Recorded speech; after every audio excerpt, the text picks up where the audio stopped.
नवरात्रि के पावन पर्व में दुर्गा अष्टमी और महानवमी का विशेष महत्व होता है। लेकिन वर्ष 2026 में अष्टमी और नवमी की तिथियों को लेकर लोगों में भ्रम की स्थिति बनी हुई है कि ये पर्व 25 मार्च को मनाए जाए या 26 मार्च को। हिंदू पंचांग के अनुसार चैत्र शुक्ल अष्टमी तिथि 25 मार्च 2026 को प्रारंभ होती है और अगले दिन तक रहती है। इसके बाद नवमी तिथि 26 मार्च 2026 को आरंभ होती है।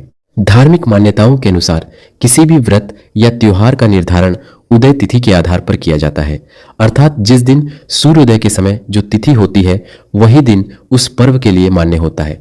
इसी नियम के अनुसार 25 मार्च 2026 को दुर्गा अष्टमी मनाई जाएगी, जबकि 26 मार्च 2026 को महानवमी और रामनवमी का पर्व मनाया जाएगा। दुर्गा अष्टमी के दिन मां दुर्गा के महागौरी स्वरूप की पूजा की जाती है।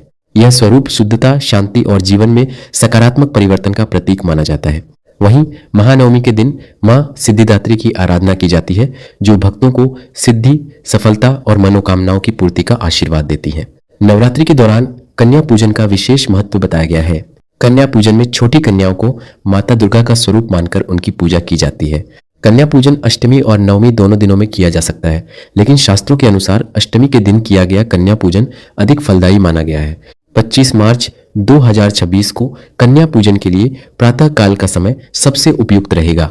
सुबह 7 बजे से लेकर 11:30 तक का समय विशेष शुभ माना गया है। यदि किसी कारणवश अष्टमी के दिन कन्या पूजन संभव न हो तो 26 मार्च 2026 को नवमी के दिन भी इसे किया जा सकता है। इस दिन प्रातः 6:30 से लेकर 10:30 तक का समय शुभ रहेगा। कन्या पूजन सदैव दोपहर से पहले करना चाहिए। इस दौरान मन की शुद्धता और श्रद्धा का विशेष ध्यान रखना आवश्यक है। कन्या पूजन की विधि अत्यंत सरल है, लेकिन इसे पूरे विधि विधान से करना चाहिए। सबसे पहले घर की साफ सफाई करके एक पवित्र स्थान तैयार किया जाता है। इसके बाद माता रानी का आसन स्थापित किया जाता है। फिर छोटी कन्याओं को आमंत्रित कर उन्हें आसन पर बैठाया जाता है। उनके चरण धोए जाते हैं और माथे पर तिलक लगाया जाता है। इसके पश्चात उन्हें भोजन कराया जाता है, जिसमें सामान्यतः पूरी, काले चने और हलवा शामिल होते हैं। भोजन के बाद कन्याओं को दक्षिणा और उपहार देकर सम्मान पूर्वक विदा किया जाता है। अंत में उनके चरण स्पर्श कर आशीर्वाद लिया जाता है। नवरात्रि व्रत रखने वाले श्रद्धालुओं के लिए व्रत पारण का सही समय जानना भी अत्यंत आवश्यक है। यदि व्रत अष्टमी तक रखा गया है तो 25 मार्च को कन्या पूजन के बाद व्रत का पारण किया जा सकता है। यदि पूरे 9 दिनों का व्रत रखा गया है तो 26 मार्च को नवमी पूजन और कन्या पूजन के बाद व्रत का पारण करना उचित रहेगा।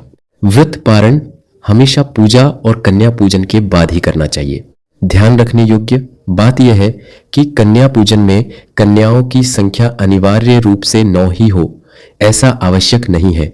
2, 5 या 7 कन्याओं का पूजन भी पूर्ण श्रद्धा से किया जा सकता है। पूजन के दौरान कन्याओं का सम्मान और आदर अत्यंत महत्वपूर्ण होता है।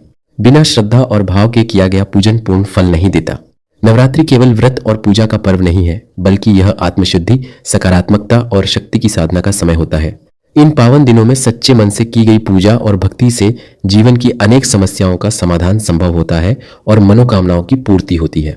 इस प्रकार वर्ष 2026 में दुर्गा अष्टमी 25 मार्च को और महानवमी 26 मार्च को मनाई जाएगी। कन्या पूजन का सर्वोत्तम समय प्रातः काल में रहेगा और व्रत पारण कन्या पूजन के बाद करना उचित होगा।